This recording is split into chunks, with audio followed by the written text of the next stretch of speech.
പുതിയ വീഡിയോ എപ്പിസോഡിലേക്ക് എല്ലാ മാന്യ പ്രേക്ഷകർക്കും സ്വാഗതം. ഇനി ഞാൻ നിങ്ങളുമായി പങ്കുവെക്കുന്ന അപ്ഡേറ്റ് സമ്മർ സ്ലാം 2025 ആദ്യ ദിവസം ഇപ്പോൾ അവസാനിച്ചിരിക്കുന്നു. സമ്മർ സ്ലാം 2025 ആദ്യ ദിവസത്തിലെ മത്സരങ്ങളുടെ റിവ്യൂ ആണ് പങ്കുവെക്കുന്നത്. സമ്മർ സ്ലാം 2025 ആദ്യ ദിവസം ആരംഭിക്കുന്നത് കാർഡി ബി എന്ന പ്രശസ്തമായ അമേരിക്കൻ റാപ്പറുടെ സെഗ്മെൻറ്റോട് കൂടിയിട്ടാണ്. സമ്മർ സ്ലാമിൻ്റെ ഹോസ്റ്റ് ആയിട്ടുണ്ടായിരുന്നത് കാർഡി ബി എന്ന് പറയുന്ന റാപ്പറായിരുന്നു. അപ്പോൾ കാർഡി ബിയുടെ ഈ ഒരു സെഗ്മെൻറ്റ് സമ്മർ സ്ലാമിലേക്ക് ആരാധകർക്ക് ഒരു സ്വാഗതം പറയുന്ന ഒരു സെഗ്മെൻ്റ് ആയിരുന്നു. അത് കുറച്ച് മിനിറ്റുകൾ മാത്രമേ ഉണ്ടായിരുന്നുള്ളൂ. ആ ഒരു സെഗ്മെൻറ്റ് അവസാനിച്ച ഉടനെ തന്നെ ടാഗ് ടീം മത്സരത്തിലൂടെയാണ് സമ്മർ സ്ലാം ആരംഭം കുറിക്കുന്നത്. റോമൻ റെയിൻസും ജെ ഊസോയും ടീം ആയിക്കൊണ്ട് ബ്രോൺസൺ റീഡ്, ബ്രോൺ ബ്രേക്കർ തുടങ്ങിയവർക്കെതിരെയാണ് ഒരു ടാഗ് ടീം മത്സരം കളിച്ചത്. ഗംഭീരമായിട്ടുള്ള ഒരു ടാഗ് ടീം മത്സരം എന്ന് തന്നെ പറയേണ്ടി വരും. റോമൻ റെയിൻസിൻ്റെ ഭാഗത്ത് നിന്നൊക്കെ നോക്കിയാൽ കിടിലമായിട്ടുള്ള ഒരു പെർഫോമൻസ് തന്നെ ഉണ്ടായിരുന്നു. റോമൻ റെയിൻസ് ആ റിങ്ങിൻ്റെ പുറത്തേക്ക് ഡൈവ് ചെയ്യുന്ന ഒരു മൊമെൻറ്റ് വരെ നമുക്ക് കാണാൻ സാധിച്ചു. റോമൻ റെയിൻസ് കുറച്ചധികം സ്പീഡിൽ മത്സരിക്കുന്നതായിട്ടാണ് ഈ ഒരു ടാഗ് ടീം മത്സരത്തിൽ എനിക്ക് വ്യക്തിപരമായിട്ട് ഫീൽ ചെയ്തത്. സാധാരണയുള്ള ഒരു സ്ലോ പേസ് മത്സരമല്ല റോമൻ റെയിൻസിൻ്റെ ഭാഗത്ത് നിന്ന് കാണാൻ സാധിച്ചത്. അതിഗംഭീരമായിട്ടുള്ള പ്രകടനം തന്നെയായിരുന്നു ബാക്കിയുള്ള റെസ്ലേഴ്സിൻ്റെ ഭാഗത്തു നിന്നും ഉണ്ടായത്. കുറേയധികം ആരാധകർ കാത്തിരുന്നത് ബ്രോൺ ബ്രേക്കറിനെ റോമൻ റെയിൻസ് സ്പിയർ ചെയ്യുന്ന ഒരു മൊമെൻറ്റ് കാണാൻ വേണ്ടിയിട്ടായിരുന്നു. അത്തരത്തിലുള്ള ഒരു മൊമെൻറ്റ് ഇവരുടെ സ്റ്റോറിയിൽ ഇതുവരെ കാണിച്ചിട്ടുണ്ടായിരുന്നില്ല. എന്നാൽ സമ്മർ സ്ലാമിൽ നമുക്കത് കാണാൻ സാധിച്ചു. റിങ്ങിൻ്റെ പുറത്തുള്ള ബാരിക്കേഡിലേക്ക് ബ്രോൺ ബ്രേക്കറിനെ റോമൻ റെയിൻസ് സ്പിയർ ചെയ്യുന്നുണ്ട്. അങ്ങനെ ബ്രോൺ ബ്രേക്കറിന് ഒരു സ്പിയർ കൊടുത്തുകൊണ്ട് റോമൻ റെയിൻസിന് ആക്രമിക്കാൻ സാധിക്കുന്നുണ്ട്. കൂടാതെ ബ്രോൺസൺ റീഡിനെയും ബ്രോൺ ബ്രേക്കറിനെയും ഒക്കെ സൂപ്പർമാൻ പഞ്ച് കൊടുത്ത് റോമൻ റെയിൻസ് ആക്രമിക്കുന്നുണ്ട്. മത്സരത്തിൻ്റെ ഒരു ക്ലോസിംഗ് ഷോട്ടിലേക്ക് നമ്മൾ പോകുകയാണെങ്കിൽ, അവസാന ക്ലൈമാക്സിലേക്ക് വരികയാണെങ്കിൽ, ബ്രോൺ ബ്രേക്കർ സ്പിയർ ചെയ്യാൻ വേണ്ടി ഓടി വരുന്ന സമയത്ത് ജെ ഊസോയെ തള്ളി ആ ഒരു സ്പിയർ റോമൻ റെയിൻസ് ജെ ഊസോയ്ക്ക് വേണ്ടി ഏറ്റുവാങ്ങുന്നതായി നമുക്ക് കാണാൻ സാധിച്ചു. പിന്നീട് ജെ ഊസോ അവസരം മുതലെടുത്തുകൊണ്ട് പിൻഫോളിലൂടെ ഈ ഒരു ടാഗ് ടീം മത്സരത്തിൽ വിജയിച്ചു കയറുന്ന ഒരു മൊമെൻറ്റുമാണ് നമുക്ക് കാണാൻ സാധിച്ചത്.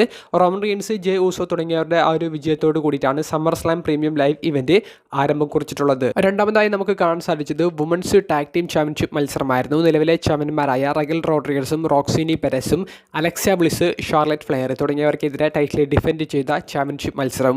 ഈ ഒരു ടാഗ് ടീം ചാമ്പ്യൻഷിപ്പ് മത്സരം ഒരു ഗുഡ് മാച്ച് കാറ്റഗറിയിൽ നമുക്ക് പെടുത്താൻ പറ്റുന്ന ഒരു മത്സരമായിട്ടാണ് എനിക്ക് ഫീൽ ചെയ്തത്. മത്സരത്തിനിടയിൽ നല്ലൊരു സ്റ്റോറി അവർ പറഞ്ഞു പോയിട്ടുണ്ട്. മത്സരം ആരംഭിക്കുന്ന ഒരു സമയത്ത് തന്നെ ചെറിയ ഒരു അഭിപ്രായ വ്യത്യാസം ഉള്ളതുപോലെ കാണിക്കുന്നുണ്ട്.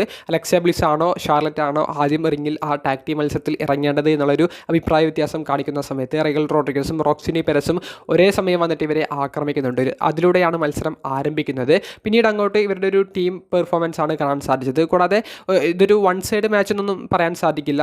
നല്ലൊരു പെർഫോമൻസ് ടൈം ഇരു ടീമിനും ലഭിച്ചിട്ടുണ്ട്.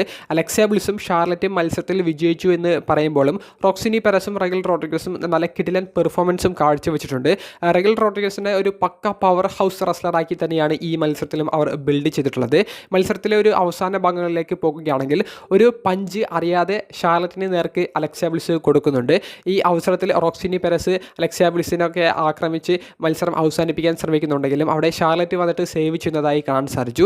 അവസാനം സിസ്റ്റർ എബിഗെയിൽ എന്ന് പറയുന്ന ഫിനിഷർ ഇടാൻ വേണ്ടിയിട്ട് അലക്സ ബ്ലിസ് റോക്സിനി പെരസിനെ പിടിച്ചു നിൽക്കുന്ന ഒരു സമയത്ത് പിറകിലൂടെ വന്നു നിൽക്കുന്ന ഷാർലറ്റിൻ്റെ ഒരു മൊമെൻറ്റ് കാണിച്ചു. ഷാർലറ്റ് അലക്സയെ ആക്രമിക്കുമോ എന്നുള്ളൊരു തോന്നൽ ഉണ്ടാക്കിയെങ്കിലും അവിടേക്ക് വന്ന റഗൽ റോഡ്രിഗസിനെ ബിഗ് ബൂട്ട് കൊടുത്തുകൊണ്ട് ഷാർലറ്റ് ആക്രമിക്കുന്നതാണ് നമുക്ക് കാണാൻ സാധിച്ചത്. അങ്ങനെ ഈ ഒരു മത്സരത്തിൽ സിസ്റ്റർ എബിഗെയിൽ ഫിനിഷർ ഇട്ടുകൊണ്ട് അലക്സ ബ്ലിസ് മത്സരം അവസാനിപ്പിക്കുന്നു. പുതിയ വുമൻസ് ടാഗ് ടീം ചാമ്പ്യന്മാരായി ഷാർലറ്റും അലക്സയും സെലിബ്രേറ്റ് ചെയ്യുന്ന ആ ഒരു മൊമെൻറ്റോട് കൂടിയിട്ട് ആ ഒരു മത്സരത്തിൻ്റെ ഭാഗങ്ങൾ അവസാനിക്കുന്നതാണ് സമ്മർ സ്ലാമിലെ രണ്ടാമത്തെ മത്സരത്തിൽ കാണാൻ സാധിച്ചത്. മൂന്നാമതായി നമ്മൾ നോക്കുന്നത് Sami Zayn versus Karrion Kross തമ്മിലുള്ള 1-on-1 മത്സരത്തെ സംബന്ധിച്ചാണ്. സമ്മർ സ്ലാം പ്രീമിയം ലൈവ് ഇവൻറ്റിൻ്റെ ഷോർട്ട് ടൈം ഫിൽ ചെയ്യാൻ വേണ്ടി മാത്രം ആഡ് ചെയ്ത കുത്തിക്കയറ്റിയ ഒരു മത്സരമായിട്ട് മാത്രമാണ് എനിക്ക് ഈ ഒരു മത്സരം ഫീൽ ചെയ്തത്. പ്രത്യേക സ്റ്റിപ്പുലേഷനൊന്നും ഇല്ലാതെ ഇവരുടെ സ്റ്റോറി അനുസരിച്ച് വരുന്ന മൂന്നാമത്തെ മത്സരം എന്താണ് ആരാധകർക്ക് സമ്മാനിച്ചത് എന്ന് ചോദിക്കുമ്പോൾ ഒന്നും സമ്മാനിച്ചില്ല എന്നുള്ള ഒരു ഉത്തരം മാത്രമേ പങ്കുവെക്കാൻ സാധിക്കുകയുള്ളൂ. സാമി സെയിൻ വില്ലൻ ആയോ എന്ന് ചോദിക്കുമ്പോൾ വില്ലൻ ആയില്ല. മത്സരത്തിൽ എന്തെങ്കിലും ഒരു സ്പെഷ്യൽ സ്റ്റിപ്പുലേഷൻ ഒക്കെ ആഡ് ചെയ്തുകൊണ്ട് മത്സരം ഒന്നും കൂടി ഒരു എൻ്റർടൈൻ ചെയ്യിപ്പിക്കാൻ വേണ്ടി അവർ ശ്രമിച്ചിട്ടുണ്ടോ എന്ന് ചോദിച്ചാൽ ശ്രമിച്ചിട്ടില്ല എന്ന് തന്നെ പറയേണ്ടി വരും. ഈ മത്സരത്തിൻ്റെ ഒരു റിസൾട്ട് തന്നെ പ്രഡിക്റ്റബിൾ ആയിരുന്നു. സാമി സെയിൻ ക്രോസിനെ പരാജയപ്പെടുത്തിക്കൊണ്ട് മത്സരത്തിൽ വിജയിക്കുന്നതാണ് നമുക്ക് കാണാൻ സാധിച്ചത്. മത്സരാവസാനം ആ ഒരു പൈപ്പ് എടുത്ത് സാമിയുടെ കയ്യിലേക്ക് വെച്ചു കൊടുക്കുന്നു. സാമി വില്ലൻ ആകുന്നതിൻ്റെ ഒരു സാധ്യത അവിടെ തുറന്നു വരുന്നുണ്ടെങ്കിലും സാമി അത് യൂസ് ചെയ്യുന്നില്ല, പൈപ്പ് എടുത്ത് വലിച്ചേരുന്നു. എന്നിട്ടും ക്രോസിനെ പിൻഫോളിലൂടെ സാമി പരാജയപ്പെടുത്തുന്നതാണ് നമുക്ക് കാണാൻ സാധിച്ചത്. ഇനി സാമിയുടെ ക്യാരക്ടർ എങ്ങോട്ട്, അദ്ദേഹം ഫേസ് ആയിട്ട് തന്നെ മുന്നോട്ടേക്ക് പോയാൽ അദ്ദേഹത്തിന് ഇനി എന്ത് സ്റ്റോറിയാണ് ലഭിക്കുക? മിഡ് കാർഡ് ചാമ്പ്യൻഷിപ്പൊക്കെ ഇതിനോടകം തന്നെ വിജയിച്ചത് കൊണ്ട് തന്നെ ഇനി വേൾഡ് ടൈറ്റിൽ പിക്ചറിലേക്ക് സാമിക്ക് കയറി വരാൻ സാധിക്കുമോ? ഇങ്ങനെയുള്ള ഒരു ചോദ്യങ്ങളും ഈ ഒരു സ്റ്റോറിക്ക് ശേഷം ബാക്കിയുണ്ട്. എന്തായാലും summer slam short time fill ചെയ്യാൻ വേണ്ടി മാത്രം ആഡ് ചെയ്ത ഒരു റോ മിഡ് കാർഡ് ലെവലിൽ നിൽക്കേണ്ട ഒരു മത്സരം മാത്രം ആയിട്ടാണ് ഈ സാമി വേഴ്സസ് ക്രോസ് മത്സരം എനിക്ക് ഫീൽ ചെയ്തത്. നിങ്ങളുടെ അഭിപ്രായങ്ങൾ കമൻറ്റ് ബോക്സിൽ രേഖപ്പെടുത്തുക. നാലാമതായി നമുക്ക് കാണാൻ സാധിച്ചത് വുമൻസ് ചാമ്പ്യൻഷിപ്പ് മത്സരമായിരുന്നു. നിലവിലെ ചാമ്പ്യനായ Tiffany Stratton queen of the ring 2025 വിജയിച്ചു വന്ന ജേഡ് കാർഗിലിനെതിരെ ടൈറ്റിൽ ഡിഫെൻഡ് ചെയ്ത ചാമ്പ്യൻഷിപ്പ് മത്സരം. പ്രൊഡിക്ഷൻ വീഡിയോയിൽ ഞാൻ പറഞ്ഞിട്ടുണ്ടായിരുന്നു ജേഡ് കാർഗിലിനെ പരാജയപ്പെടുത്തിക്കൊണ്ട് ടിഫനി സ്ട്രാറ്റൻ ടൈറ്റിൽ റിട്ടേൺ ചെയ്യും എന്നുള്ളത്. അത് തന്നെയാണ് മത്സരത്തിൽ കാണാൻ സാധിച്ചത്. തുടക്കം മുതൽ അവസാനം വരെ നല്ലൊരു പേസ് മത്സരത്തിനുണ്ടായിരുന്നു. മത്സരം ഒരിക്കലും ഒരു സ്ലോ ആകുന്ന പോലെ കാണിപ്പിച്ചിട്ടില്ല. മത്സരം അതികിടിലം എന്ന് തന്നെ പറയേണ്ടി വരും. ടിഫനിയുടെ ഭാഗത്തുനിന്നായാലും ജേഡ് കാർഗിലിൻ്റെ ഭാഗത്തുനിന്നായാലും പവർഫുൾ ആയിട്ടുള്ള മൂവ്സും കൗണ്ടർ മൂവ്സും ഒക്കെ നമുക്ക് കാണാൻ സാധിച്ചു. ടിഫനി എന്ന് പറയുന്ന റെസ്ലർ എത്രത്തോളം ടാലൻ്റ് ഉള്ള ഒരു റെസ്ലറാണ് എന്നുള്ളത് ഒരിക്കൽ കൂടി അടിവരയിരുന്ന ഒരു പ്രകടനം താരത്തിൻ്റെ ഭാഗത്ത് നിന്ന് കാണാൻ സാധിച്ചു. ജേഡ് കാർഗിലിന് ഇനിയും കുറച്ചധികം നാളുകൾ കാത്തിരിക്കേണ്ടി വരും ചാമ്പ്യൻ ആകാൻ എന്നുള്ളത് ആ ഒരു റിസൾട്ടിലേക്കാണ് മത്സരം കൊണ്ടുചെന്ന് എത്തിച്ചത്. ജേഡ് കാർഗിലിൻ്റെ ഒരു സൂപ്പർ ജേഡ് എന്ന് പറയുന്ന ആ ഒരു ഫിനിഷർ അടിക്കാൻ വേണ്ടി ശ്രമിക്കുന്നതും അവിടെ നിന്ന് ടിഫനി കൗണ്ടർ ചെയ്യുന്നതും പിന്നീട് താരത്തിൻ്റെ ഫിനിഷർ അടിച്ച് മത്സരം അവസാനിപ്പിക്കുന്ന രീതിയിലുള്ള മൊമെൻറ്റ്സും ഒക്കെയാണ് നമുക്ക് കാണാൻ സാധിച്ചത്. ജേഡ് കാർഗിൽ ആയാലും ടിഫനി ആയാലും അവരുടെ അത്ലറ്റിക് ആയിട്ടുള്ള ആ ഒരു ബാക്ക്ഗ്രൗണ്ട് ഈ മത്സരത്തിൽ ഉടനീളം യൂസ് ചെയ്യുന്നത് കാണാൻ സാധിച്ചു. പിൻഫോളിലൂടെയാണ് ടിഫനി സ്ട്രാറ്റന് വിജയിക്കാൻ സാധിച്ചിട്ടുള്ളത്. ടിഫനിയുടെ അടുത്ത എതിരാളി ആരായിരിക്കും എന്നുള്ള ചെറിയൊരു ക്യൂരിയോസിറ്റി ബാക്കി നിർത്തിയിട്ടാണ് ഈ മത്സരം ടിഫനി വിജയിച്ചിട്ടുള്ളത്. മെയിൻ ഈവൻ്റായി നമുക്ക് സമ്മർ സ്ലാമിൽ അടുത്തതായി കാണാൻ സാധിച്ചതും ഒരു ടാഗ് ടീം മത്സരം തന്നെയായിരുന്നു. റാൻഡി ഓർട്ടൺ എന്ന സൂപ്പർ താരവും സെലിബ്രിറ്റിയായ ജെല്ലി റോളും ടീം ആയിക്കൊണ്ട് ലോഗൻ പോൾ എന്ന celebrity professional wrestler Drew McIntyre തുടങ്ങിയവർക്കെതിരെ കളിച്ചൊരു ടാഗ് ടീം മത്സരം ആരംഭിക്കുമ്പോൾ തന്നെ ലോഗൻ പോൾ ജെല്ലി റോളിനെ ആക്രമിക്കുന്നുണ്ട്. എന്നിട്ട് ജെല്ലി റോൾ തിരിച്ചടിക്കുന്നുണ്ട്. റാൻഡി ടാഗ് ചോദിക്കുമ്പോൾ വേണ്ട ഞാൻ തന്നെ ഒറ്റയ്ക്ക് കൈകാര്യം ചെയ്തോളാം എന്ന് പറഞ്ഞുകൊണ്ട് ജെല്ലി റോൾ മത്സരം അങ്ങനെ മുന്നോട്ടേക്ക് കൊണ്ടുപോകാൻ ശ്രമിക്കുന്നു.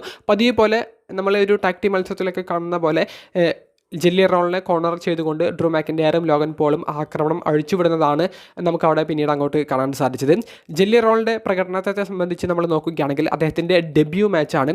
അപ്പോൾ ഒരു കുഴപ്പമില്ലാത്തൊരു പ്രകടനം കാണാൻ സാധിച്ചു. ലോഗൻ പോളിൻ്റെ ഭാഗത്തു നിന്നൊക്കെ നമുക്ക് ലഭിച്ചതുപോലെ ഒരു മാസ് പ്രകടനം ഡെബ്യൂ മാച്ചിലൊന്നും ലഭിച്ചില്ലെങ്കിലും കുഴപ്പമില്ലാത്ത ഒട്ടും ബോറടിപ്പിക്കാത്ത രീതിയിലുള്ള ഒരു പ്രകടനം കാണാൻ സാധിച്ചു.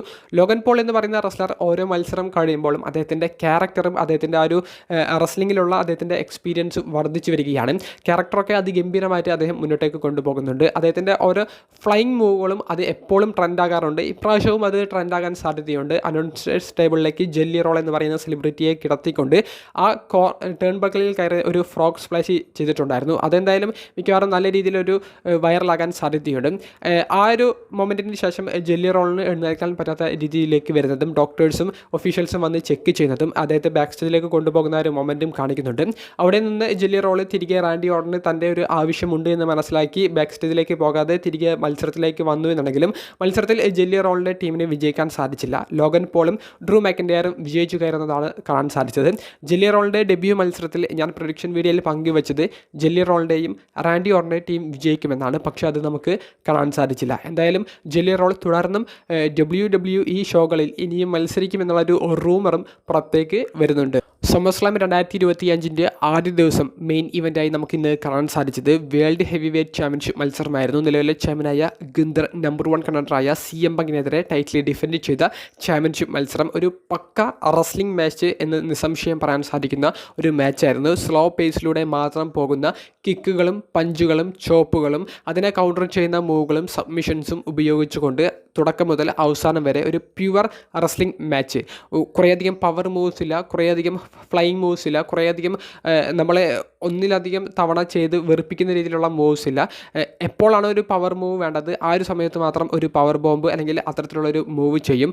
എപ്പോഴാണ് ഒരു സബ്മിഷൻ വേണ്ടത് ആ ഒരു സബ്മിഷൻ ആ ഒരു സമയത്ത് ഇടും. എപ്പോഴാണ് ഒരു മൂവ് കൗണ്ടർ ചെയ്യേണ്ടത് ആ ഒരു സമയത്ത് ആ ഒരു മൂവ് കൗണ്ടർ ചെയ്യും എന്നുള്ളതിൽ ഉപരി ബാക്കി കൂടുതൽ ഗ്ലോറിഫൈ ചെയ്തിട്ടുള്ള മൂവ്സ് ഒന്നും ഉണ്ടായിരുന്നില്ല. അതിപ്പോൾ ഗുന്തറിൻ്റെ ഭാഗത്തു നിന്നായാലും CM പങ്കിൻ്റെ ഭാഗത്തു നിന്നായാലും കൂടുതൽ ഓവറായിട്ട് ഈ ഒരു മത്സരം കൊണ്ടുപോയിട്ടുണ്ടായിരുന്നില്ല. പോരാത്തതിന് ഇതൊരു സ്ലോ പേസ് മാച്ചായിരുന്നു. ഒരു വേൾഡ് ടൈറ്റിൽ മത്സരം, ഒരു പണ്ടത്തെ 80s കണ്ട അല്ലെങ്കിൽ യൂട്യൂബിലൊക്കെ കാണാൻ സാധിക്കുന്ന പോലെയുള്ള ഒരു മത്സരം. അത്രയും ഒരു സബ്മിഷനിലൂടെ ആരംഭിച്ച് ചോപ്പുകളും അങ്ങനെയുള്ള മൂവ്സൊക്കെ ചെയ്ത് അവസാന 5 മിനിറ്റിലേക്ക് കുറച്ച് പേസ് കൂട്ടി വരുന്ന ഒരു മത്സരം. അവസാനത്തെ ഒരു മൊമെൻറ്റ് നമ്മൾ നോക്കുകയാണെങ്കിൽ ഗുന്തറിൻ്റെ മുഖത്തു നിന്ന് ചോര വരുന്നതായി നമുക്ക് കാണാൻ സാധിച്ചു. ആ ചോര വരാനുള്ള ഒരു ഭാഗം ഗുന്തർ ആ അനൗൺസേഴ്സ് ടേബിളിൻ്റെ മുകളിൽ കയറിക്കൊണ്ട് സെലിബ്രേറ്റ് ചെയ്യുന്നുണ്ടായിരുന്നു. CM പങ്കിനെ അടിച്ചിട്ടു എന്നുള്ള ഒരു രീതിയിൽ CM പങ്ക് കാല് വാരി എടുക്കുന്നു. അങ്ങനെ മുഖം പോയിട്ട് അനോണിമസ് ടേബിളിൻ്റെ ഒരു മൂലക്ക് കൊണ്ടുപോയി അടിക്കുന്നു. അങ്ങനെ അദ്ദേഹത്തിൻ്റെ മുഖത്ത് നിന്ന് ചോര, അത് യഥാർത്ഥത്തിൽ വന്നതാകില്ല, ഒരു ബ്ലഡ് ഇട്ട് കാണിച്ചതായിരിക്കും. അങ്ങനെ ചോര വന്നതായിട്ട് കാണിച്ചു. പിന്നീട് ഈ അവസരം മുതലെടുത്തുകൊണ്ടാണ് പങ്ക് മത്സരത്തിൽ പിൻഫോളിലൂടെ വിജയിച്ച് കയറുന്നത്. അത് 2 GTS കൊടുത്തിട്ടാണ് ഗിന്ദർ എന്ന വേൾഡ് ചാമ്പ്യനെ പങ്ക് അവിടെ പരാജയപ്പെടുത്തുന്നത്.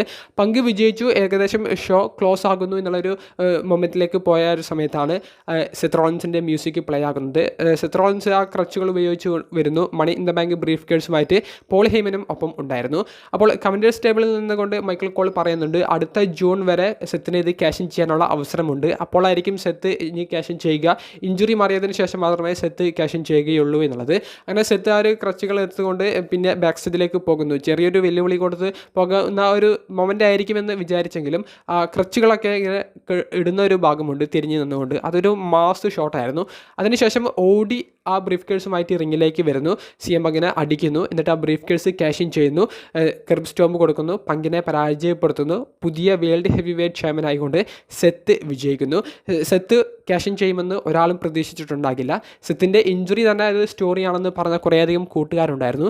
അവർ അന്ന് അവർക്കുള്ളൊരു മറുപടിയായിട്ട് ഞാൻ പറഞ്ഞത് സെത്തിൻ്റെ ഇഞ്ചുറി റിയലായിരുന്നു. കാരണം നമുക്ക് ലഭിച്ച ഒരു വെബ്സൈറ്റിൽ നിന്നുള്ള റിപ്പോർട്ടുകളൊക്കെ അങ്ങനെയായിരുന്നു. അത് ഡീറ്റെയിൽ ആയിട്ട് നമുക്ക് മറ്റൊരു വീഡിയോയിൽ ഉടനെ തന്നെ പങ്കുവെക്കാം, ചർച്ച ചെയ്യാം. എന്തായാലും സെത്ത് പുതിയ വേൾഡ് ഹെവി വെയ്റ്റ് ചാമ്പ്യൻ ആകുന്നതും സെത്തും ബ്രോൺ ബ്രേക്കറും ബ്രോൺസൺ റീഡും പോൾ ഹെയ്മനും സെലിബ്രേറ്റ് ചെയ്യുന്ന ആ ഒരു മൊമെൻറ്റും കാണിച്ചുകൊണ്ട് സമ്മർ സ്ലാം 2025 ആദ്യ ദിവസം അവസാനിക്കുന്നതാണ് നമുക്ക് കാണാൻ സാധിച്ചത്.